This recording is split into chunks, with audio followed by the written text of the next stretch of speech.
Welcome back to the Foreign Desk. I'm Lisa Daftari. Today we have another foreign policy power panel focusing entirely on Iran.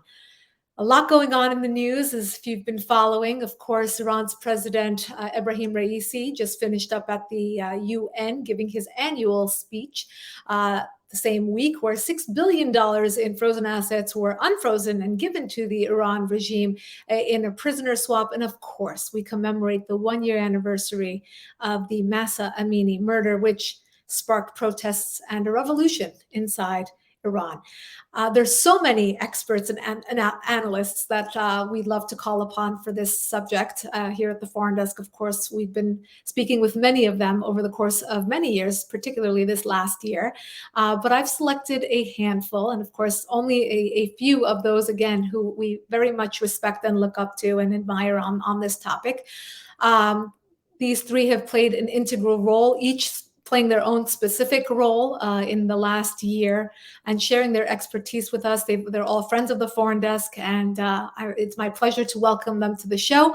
I'd first like to introduce you to Behnam Taleblu, who's a senior fellow at FDD. His focus is on Iranian political and security issues for more than a decade.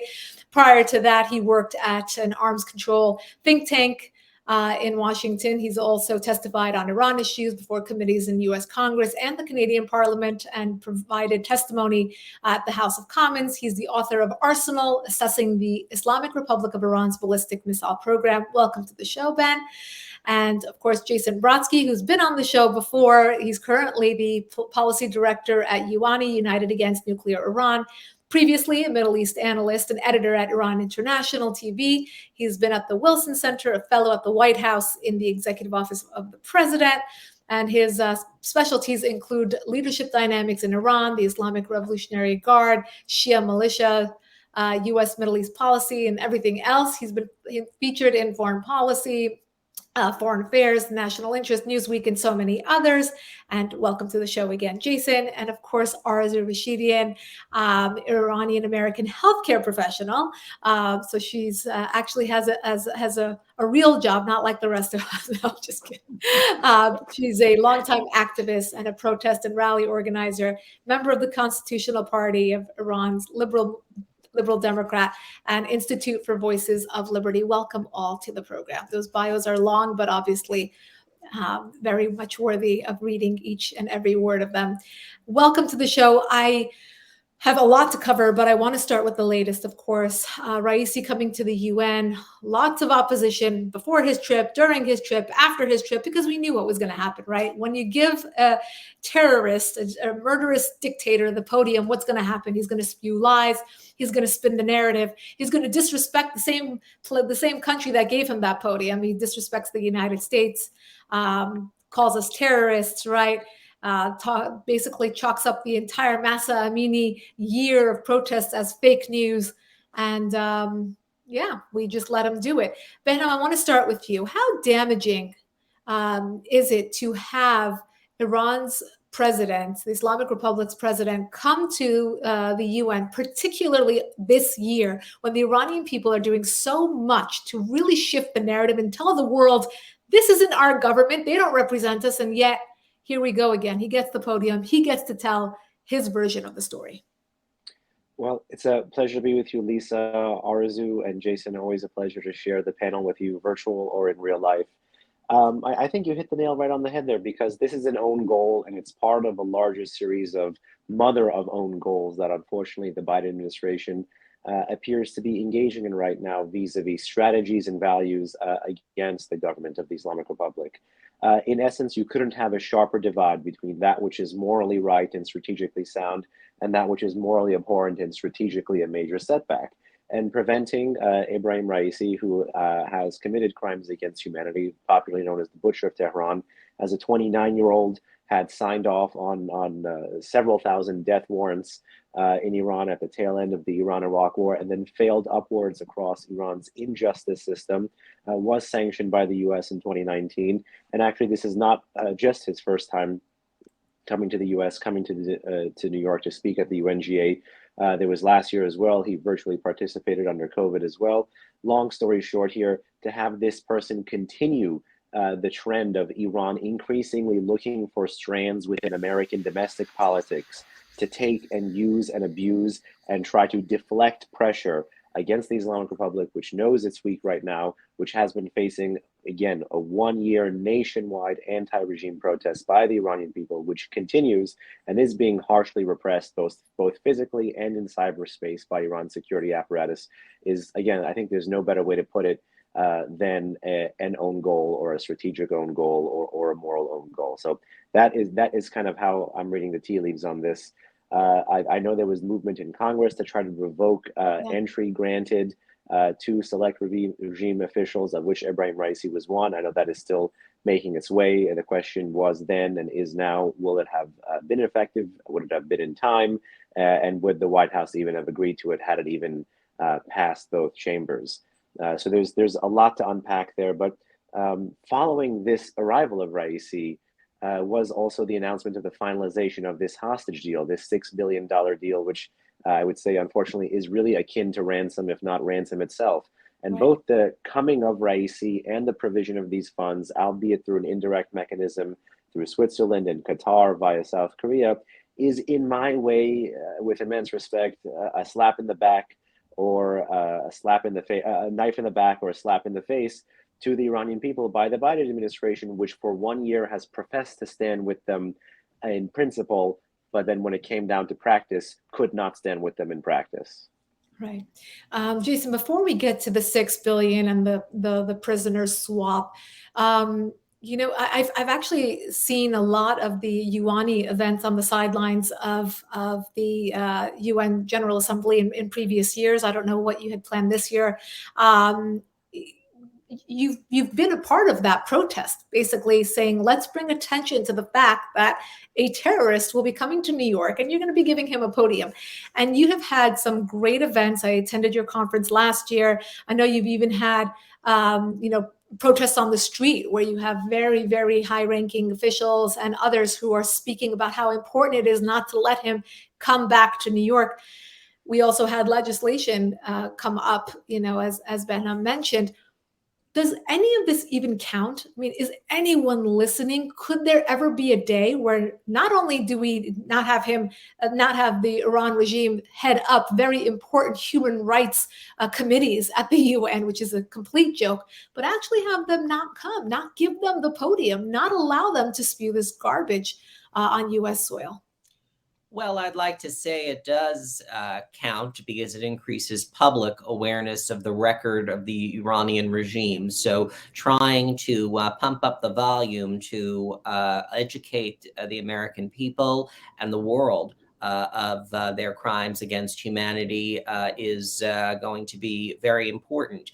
I would say this, I agree with Behnam's comments. I think that the performance of the United States government this week has been an embarrassment. I would say that even putting aside the hostage deal and whatever one's opinions are of that, the United States could have taken several steps that would have helped, at the bare minimum, highlight the repression in Iran and the woman life freedom movement, but it did not. The president only made a passing reference to Iran's destabilizing activities in the nuclear file in his speech. He didn't even mention the release of the U.S. hostages in his remarks, which was rather curious. I was expecting him to say something about that. He didn't make a reference to the anniversary of Mahsa Amini's murder. And that was another missed opportunity for him. He obviously, in my view, does not like speaking about Iran. He's uncomfortable about it for whatever reason. And so that was a missed opportunity. I also think it has been a disgrace to see that the U.S. has once again had an overly generous approval of visas for Iranian officials accompanying Ebrahim Raisi and his delegation. Mhm. I agree with Behnam. He should not be on U.S. soil at all. But the State Department's justification is they have a UN obligation to have a head of government come address the UN General Assembly. Okay. But let's look at the people who were in his delegation. We had Raisi's chief of staff, Gholam Hossein Ismaili, who is sanctioned under the EU for human rights abuses as the former head of the Iranian Prisons Organization. And it gets worse. There was another man in his delegation, Mahsa Amini, who was one of the individuals who was implicated in the storming of the UK embassy in Tehran in 2011. And he has been the producer of the series Gondo, which has glorified extraterritorial repression and hostage taking. And he too received a visa. So the State Department obviously has been really remiss here in demonstrating to the Iranian leadership that its actions have consequences. And they could have taken basic steps like that to signal to the world that, okay, we have our hostages home, but we are not going to stop holding the regime accountable. I do not count sanctions on Mahmoud Ahmadinejad, who should be sanctioned, okay, but is completely irrelevant to the current power structure in Tehran, as looking tough on the Islamic Republic. So that is how I would address your question. Yeah, I mean, those are all great points. I think that the sanctions on Ahmadinejad was like the Austin Powers $1 million moment where you're like, what? You know, it's fine, great. But we all know that has no teeth. And, you know, to the Iranian people, they're not stupid, right? All very much aware of what's going on politically, having gone through this year, which to them might be the best chance they've ever had at toppling this regime after 44 years. And then to watch, you know, the White House really crumble that in a matter of a week. It's funny how it all came together this week in terms of the prisoner swap and the UN and Mahsa's anniversary, and really coming to a head where the people in Iran, I mean, are they giving up? What's going on? And Arezo, that's why I wanted to bring you into this conversation. You're not actually one of the political analysts that people turn to, and maybe not somebody that people see on the screen, but you are working behind the scenes very, very diligently. If any one of you has ever been to an Iran and pro-democracy rally or demonstration, you've seen her there. She travels across the country really on her own time and her own money and her own interest to really help organize these protests and to really rally up the expatriate community to support what's going on inside Iran. Arezo, my question to you is, especially this week, now I know you've obviously been following this very closely for years, not just the past year, but particularly this week, I know you were integral in organizing the 1-year anniversary of Mahsa's death this past weekend with the rallies in Los Angeles. Are people getting fatigue in the sense that they're saying, oh, you know what, if all these things are going to happen, if they're going to get $6 billion, if they're going to be allowed to come to the UN, if they're going to be given this X, Y, and Z, who are we to come out onto the streets? Or is it rallying people and really motivating them to go out and do more in order to bring about freedom and democracy in Iran? Thanks, Lisa. It's such a pleasure and honor to be here with everyone. I really appreciate everybody's hard work. I think we all have a passion and a drive for this cause. I think that, well, first I wanted to mention about the UN. So there's Jason mentioned that there's a State Department has issued visa to several of the entourage that's come with Raisi. One in particular that really concerns me is on US soil threatening activists, saying that anyone that is an enemy of the Islamic Republic should tremble. And that makes me as an activist slightly nervous. That's on US soil. This was told on live television with an Iran reporter. And that's a high concern for me. That's a threat. And that is not, that's something that the US Department should definitely take into consideration. I think that video needs to be viral. It's all over Twitter. I made it viral as well. That concerns me first and foremost. As a protester and a longtime activist, and as a mentor to other activists, we have a whole new breed of generation. So we're not alone anymore, Lisa and Jason and Ben, which is so exciting because the dedication and hard work that I'm seeing from this next generation and individuals that want to be involved is so heartwarming, and I don't feel alone. And I know others of us that have been doing this for so long. I don't feel alone. But what I do like to do is to mentor them and let them know that, well, you first have to get to know the enemy. You've got to know who your enemy is, and this enemy will do anything. It's survival of the fittest. That's what that regime is. So they'll do anything and everything to try to stay in power. So and it's a cause that takes time, and you have to be strategic. You have to have a personal life. I tell activists, you've got to stay strong and not give up and continue to be a voice, because it's so important. That what I've noticed within this past year with activists is, and especially with the 1 year for Mahsa, the numbers were very large in Los Angeles. Over 20,000 attended. And, we did a great job. The city of Los Angeles, the Iranian diaspora from all over the United States tries to come to Los Angeles because it is the largest diaspora. But what I do think is I keep hearing, are they going to leave? What's going to happen? And for someone who's attended and helped organize protests for all these years, and as a child who attended the protests in LA, what I tell them is it takes time, and your voice makes a difference.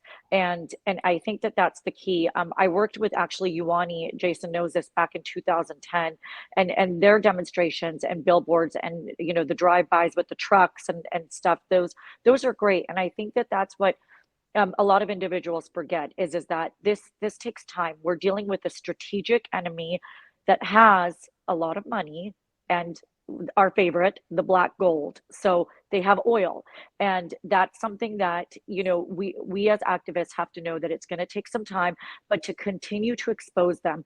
Protesters in New York, I mean, all over the world are exposing this regime, and I think it's such a key to be in front of media. Media is the key. The work that you do, Lisa, that many of us do, that try to get in front of a camera just to be heard, is what's key. And I think it's the burnout is balance. There is no burnout, because this is a long time struggle and a fight with them, but just to continue to have a balanced life so that you can continue to be a voice and to continue to expose this regime for what it is. And I think we've all of us on this panel and around the world have done a great job by doing that. Thank you so much. I think that's some real sound advice. Behnam, to that point, I mean, I guess I get asked this question probably multiple times per day, especially over the last few months, where people don't hear about the daily protests anymore. And, we just had the anniversary of Mahsa Amini, but we haven't seen as much as we saw in the beginning. And now they got the $6 billion, another lifeline for the regime. What's your assessment? Has this movement fizzled out? Is it something that the Iranian people just think this is not going to happen because this is not the right time? What's your assessment of what's going on right now? Well, my assessment of what's going on internally is that obviously both the regime knew and the population knew about this 1 year anniversary coming up. You saw a ramp up in executions in the spring and the summer of this year, making the Islamic Republic already on track to at least meet or beat its previous record of executions in the country, as well as a series of arrests in August as well as September. Plus, in early to mid-September, concurrent with the anniversary, the military encirclement of the provinces that Mahsa Amini is from and her family lived in.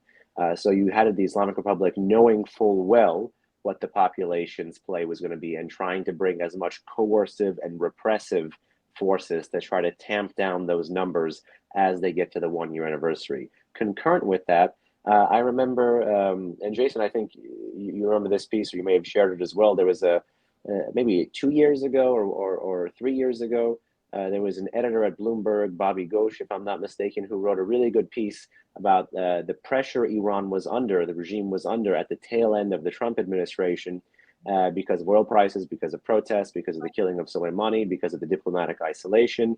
And he called the piece Iran's Annus Horribilis, Iran's horrible year. I think most unfortunately, between protest anniversary to protest anniversary, the regime has had the opposite now. I'm flirting with writing a piece about the opposite of Iran's Annus Horribilis. It's breaking out of the box diplomatically. It's trying to court U.S. partners and allies in the Middle East. It's trying to do everything to send a message that is designed to dissolve the will of the Iranian protester to stay on the street. When they get $6 billion from America in whatever form, in whatever fashion, that message to the Iranian people translates as, For us, for hypothetically putting yourself in Raisi and Khamenei's shoes, they will say to the people, for us who chant death to America, we can get 6 billion. The Right. American government, the American population, the US Congress, the US media will not stand behind you. Who do you think you are to stand up against us? And this is designed to erode this pattern of protest that we've seen in Iran from late 2017 to present, where it's more geographically diverse than before, it's more demographically diverse than before, it's more socioeconomically diverse than before. There are tons and tons of different iterations of this Rubik's Cube of Iranians who all converged on one central truth, which is that the government of the Islamic Republic is the root of their problems, and they will use every single opportunity, environmental issues, social issues, political issues, economic issues, to continue to protest. Gone are the days of a decade between protests. Now there's mere months between protests, and since the Mahsa anniversary last year, mere days. So I don't see the fear that the regime has tried to instill thus far as pulling the plug on the protests, but the regime has been nonetheless trying to cut at the will of the protesters to remain on the streets. But given those structural factors that remain, given the dissonance between state and society in Iran, there will be more protests.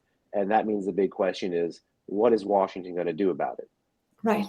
And to your point, I actually want to stay with you, Behnam, because of your expertise in Iran's weapons program, only to really set this stage as to what the Biden administration is perhaps doing. On the part of Iran's regime, of course, they're walking into New York City with their heads held way up high, as you said, getting $6 billion for a prisoner deal that was already lopsided.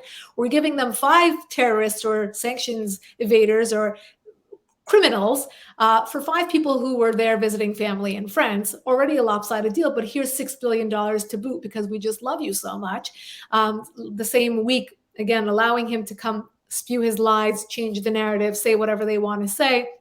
And of course, we see Iran's regime today announce that they have basically gender apartheid into law, where women who don't wear their hijab properly will be, their prison sentences will be longer and harsher. So they basically learn nothing. Our fear for many of us was that the regime's going to back off a little bit. They're going to give the Iranian people some breathing space after the Mahsa Act. And some people will be fooled by these reforms, and they're going to get off the streets because, well, now women can actually go out without their headscarves, without their hijabs, and then the pressure will be off the regime. But it's actually the opposite. The regime is so emboldened and so enthused by the behavior of the White House and the policies that they've seen from the Biden administration that they're actually going harder, they're going bolder, they're going roguer, and here we are. Now, to the same point, we're also seeing them march forward with their nuclear program in ways that we had not seen over the past almost 3 years, right? Shutting over 27 IAEA cameras, denying access to the inspectors, enriching uranium somewhere between 50 and 80%. We're getting various reports, but there is an increase in enrichment. And obviously, developing weapons to sell to Russia and do whatever else. And now they have $6 billion to play with on top of that. I'm only setting the stage right now to get to my one question. A lot of people believe, perhaps, that the Biden administration is doing all of this to set the stage to say, we need another nuclear deal. We need another JCPOA. And that is what they will try to do before leaving office. What are your thoughts? I think so much of what you said ties into conversations I'm having publicly and privately now in Washington, which is, again, not about politics and not about policy, but actually just about philosophy. And this is the Biden administration's philosophy, which is using all of the threat markers that you just discussed in great detail on the weapons front, on the nuclear front, on the Iran great power competition front, on the Iran domestic repression front, using all of that, which would spur all of us on this call and would spur all of your viewers to say, wow, we need to rethink the direction we're headed on Iran. Wow, we need to really stop pulling our punches on Iran. Wow, we really need to call a spade a spade. Wow, we really need to do a better job of standing with the Iranian people. All of this stuff that would spur us to move in this direction is most unfortunately being used as a data point to further their argument in the pro-deal direction. And so what that means is every time Iran's enrichment level goes up, they say, aha, and therefore we need a deal. Every time Iran tightens ties with Russia, they say, aha, and therefore we need deconfliction and de-escalation. Every time Iran's does some kind of crazy escalation in Iraq or Syria, or transfers a new weapon, or does some attack with the IRGC or with drones, they say, aha, therefore we've provoked Iran, we need to back off. And so you see this feeding in like a mosaic into this larger idea that you could say Team Biden has, this obsession, this kind of dogmatic obsession with a deal. And really the only reason they don't have a deal is not because they haven't tried. It's because Iran hasn't deigned it necessary. They're basically, for lack of a better word, I don't know how to translate this from Persian, but they're giving Biden and America, they're giving them bilagh. They're giving them the Iranian equivalent of the middle finger because they're so emboldened. I mean, think logically. Why would Iran settle for a 2.4 million barrel per day of oil export deal legally, when illegally Iran can export over 2 million barrels per day and not feel any pressure? That's where we are right now. Iran is at record high exports, meaning all of the things that we have concerns about, foreign policy, domestic policy, there is now more resources to fund it. And the problem is the Biden administration sees pressure to try to constrain it as unconstructive rather than constructive. And fundamentally, this is a debate over philosophy. Do you think pressure is helpful or pressure is harmful? And like two ships passing in a night, these two conversations, these two different types of people, these two camps will never meet. And we are seeing right now the real world, real-time costs of those two things never meeting, because all of what you said is still keeping them locked in this direction. You know, it's interesting, Jason. I just had a thought. I think a lot of people could listen to this conversation and say, you guys are so naive to think that all of this revolves around the White House and the White House's policies, right? And there are people who do think that we give too much credence to the White House's role. I actually recently wrote an op-ed in Newsweek about how President Carter owes the Iranian people an apology because of his part in the Iranian Revolution of 1979. And I think people either got that and were like, oh my God, yes, this is, as Iranians, this is what we grew up with. I mean, I never lived a day under Carter as a president, but I knew growing up that he was mentioned at the dinner table many times and not in a very flattering way. And I know Behnam's shaking his head because this is what we've always had. And now I think, and then others were like, "Oh, are you crazy? This is they voted Raisi into office." I'm seeing a lot of that on Twitter in the last 24 hours. Oh, you're dreaming. They voted for him. They did this.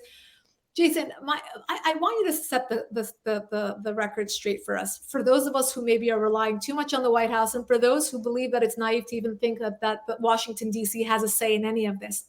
You worked in the White House. You worked close to the president. How much of a role can the United States have in overthrowing Iran's regime, specifically Iran? I don't mean any country, specifically Iran's regime. And what does that look like and what will it take? That's a very good question, Lisa. I think that we have tools, but we are not using them effectively. And there are limits to our power. And these are hard problems that multiple administrations, Democratic and Republican, have grappled with.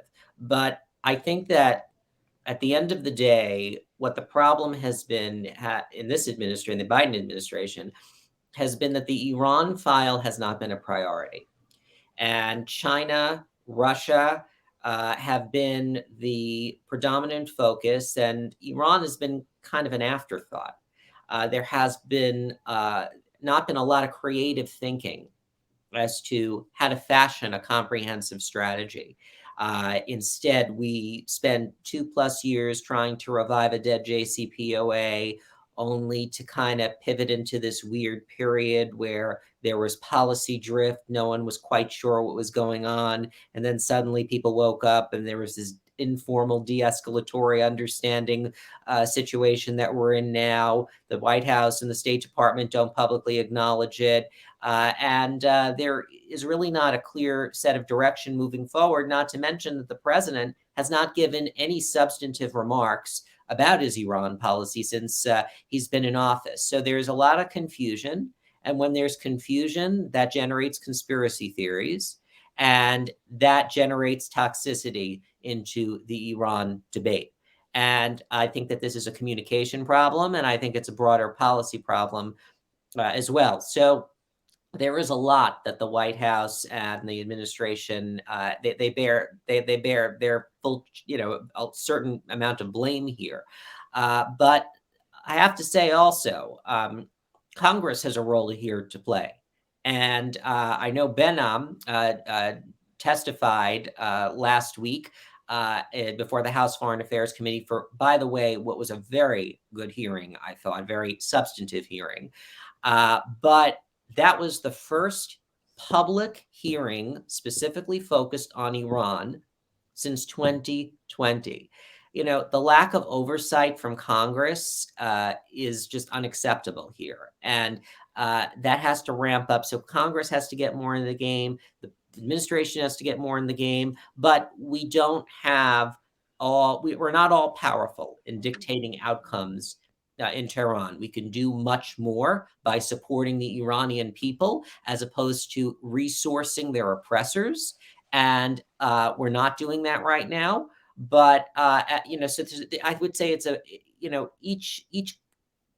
each part plays its own role here. And the U.S. government has a role to play in denying the resource, the space, the legitimacy for the regime, adhering to the will of the Iranian people and the loud chants that, death to Khamenei, that this is an illegitimate criminal regime. And at the same time, to give them the space, the Iranian people the space to take back their country. And we're not doing that right now. We are appearing as an external intervener in a domestic Iranian political contest over the future direction of their country.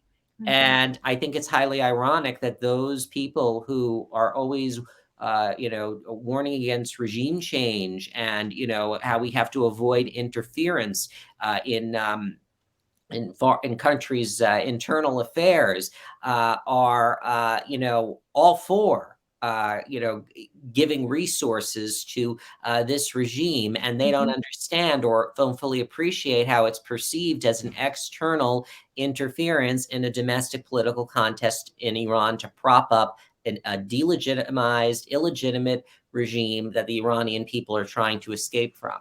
So I think that that's how it's perceived. Yeah, that's a great point. They actually use either what do you want to go to war with Iran, or the administration wants to stay away from regime change because of what we did in Iraq. I hear these talking points all the time, and my response is always, well, look at the Trump administration. They actually did not use the regime change terminology ever. They actually used behavioral change, and then they applied the maximum pressure campaign, which was extremely effective, giving the Iranian people, as you said in your own words, the space to do what they need to do. Speaking of the Iranian people, Arezo, this is something that I actually feel more on a personal level than in my work as an analyst, but it seems to me that this generation, grew up on their parents' generation, like many of us born after the revolution, but grew up on these intoxicating stories of this utopia that Iran used to be, right? Like, imagine what it could have been if my mom in the 70s went to, university in a mini skirt and platform boots. Imagine what it could be now in the year 2023. And I think that these stories inspire this generation. Not just about miniskirts, don't get me wrong, but the stories of freedom, the stories of a faux nostalgia that is instilled within many Iranians and Iranian Americans like us. I have this sense that this may be the last chance, meaning this generation, if they don't get their country back, then they don't have the same fuel to teach that to their children and their children and their children, right? You look around Europe or the United States, many of us having children, and of course, we're shedding, right? It's not like they're speaking Farsi as well as we do. They're not learning the language. They're not passing along those memories, and that, I could almost taste what summer tastes like in Iran. I've never stepped foot on Iranian soil, and it's just through these vivid stories. Arezo, what's your sense as a career activist in just giving us that characterization of Iranians both inside and outside the country, and what this generation, what it means to them to get their country back? Well, thanks, Lisa. No, everything that you touched on is exactly what we all grew up with. I think I'd like to touch on inside of Iran first. So with our communication and contacts inside of Iran, I mean, my goodness, when they see these protests that we hold all over the world, I mean, just to see the artists that come out, and then to see that, the American support, from the government officials that are attending our protests. I mean, it's extremely touching for them. I think that they want to be connected to us.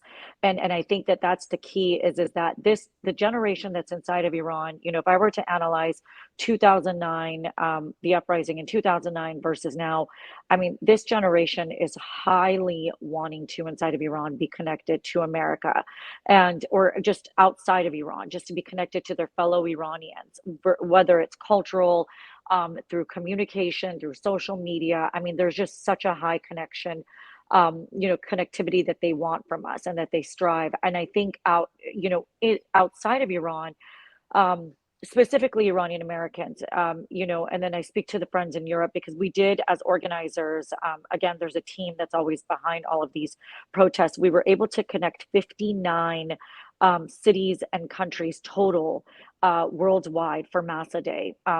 Wow. It was challenging, very challenging. We had we had a Telegram channel for the United States, all of the states in the US connecting. And then we had a Telegram channel for outside of the United States, Japan, Australia, and everybody would give their opinions on Yeah. posters and stuff. I mean, it's amazing. The connection is amazing. And we're all connected now. Thank goodness to social media in that aspect. But I think what I have noticed difference between 2009 and now is there's a large Iranian American community that wants to be involved, and I didn't see that before, which is why I said I don't feel alone. We shouldn't feel alone anymore. And I think that the cultural aspect of my job personally, as not just an activist, but a pillar in the community, is to continue to hold that culture and that strong, Iranian heritage that we have, and hold that for as long as I can, whether it's nostalgia. I have posted pictures of my mom in her mini skirt and boots on Twitter. Many of you have seen. But I think it's to show what Iran was and what it can be, and that strive for freedom. And so I think that I'm so excited to see that the Iranian American community, and then those that have come from Iran within the past 10 years, 5 years, 15 years, are connecting with the Iranian American community. And there's a stronger bond with us all now. So I think, it's different. It's different this time. The feelings are stronger, and there's a strive, and there's a energy that's behind this, which is why myself as an activist won't give up. And that's what I always tell everybody else. There's time, have patience, and just keep fighting, because that's really the goal. And expose them, show the images from what it was to what it is now, show the struggles. And I think that's a huge aspect of as being an activist, is to expose. Exposure is key against this regime. Yeah, absolutely. I think there's a lot of space for education and raising awareness, especially among Americans. I know they're actually grateful to hear. That's always my advice to people. Even if you have 10 followers, just share, because people will see and they will learn and they will pass it along. Behnam, I want to ask you about the different ways in which Iranians and other lawmakers have tried to push forward the agenda of whether it's just punishing the Iran regime or getting awareness about Mahsa Amini. We saw the Mahsa Act just a couple of weeks ago. You testified on raising some awareness about certain issues. How effective are these practices? And is it a futile practice right now to even waste time with this administration, or is it just something that should be in motion until we get to a different administration? What are your thoughts? I with immense respect, I sympathize with an argument sometimes I hear within friendly circles. Arezo and Jason and Lisa, you may have heard this within Iranian American circles, which is to say, before there is regime change in Tehran, there may need to be regime change in Washington, or something to that effect. I've heard that increasingly when it comes to what can we do in practice and not just in principle to support the Iranian people. But let me just pick up on a potential connecting thread that I think Arezo mentioned, which is about the activism of the community in this space, which is to say it should not be taken for granted at all. Because even on its worst day, some of the legislation that you mentioned, like the Mahsa Act, which has passed the House overwhelmingly, by the way, with a broad bipartisan consensus, Right.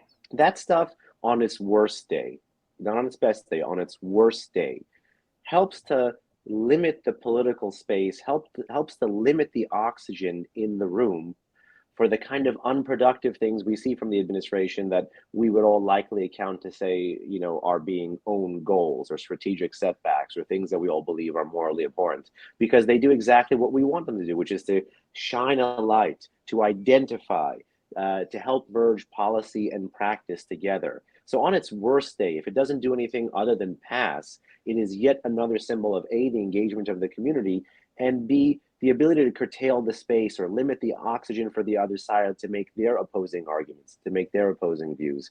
And in that sense, again, as an Iranian American in DC, but not working in an Iranian American organization, I have to tell you, and I think we all share the same kind of friends in this space. Jason was very active on this. You, Lisa, have been exceptionally active on this. And Arezo, you've been active on this as well, all in your own right, supporting the Mahsa Act. One straw that stirs the drink between all of us is our shared friendship and our shared bonds with an organization like Nufti, which is great to see in Washington and is also instrumental in helping to paint a different picture of the community for policymakers in Washington and to help get these bills over the finish line, because they are a 501c4, for example, and they can flex muscles in that way on Capitol Hill. And that's very productive for us, and that's productive for our community. And those are novel things, and those are good things, and those are things we hope continue.